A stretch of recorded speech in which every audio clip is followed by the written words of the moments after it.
So this is why I didn't end up wiring up the truck last time. Got some goodies in.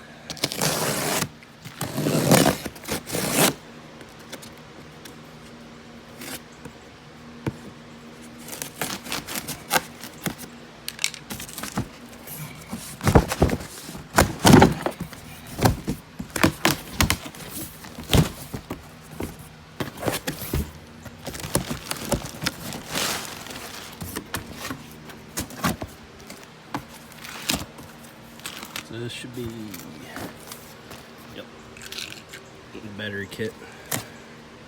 Gonna move it to the bed. Oh no, it's the Holley Terminator.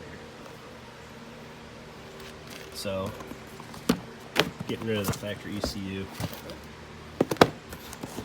Go with this. Seen a lot of good reviews.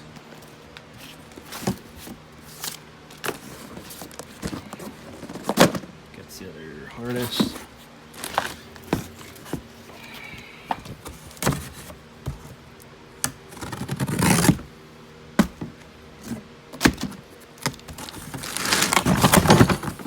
Yep. There's the battery box. So, good things come for the truck.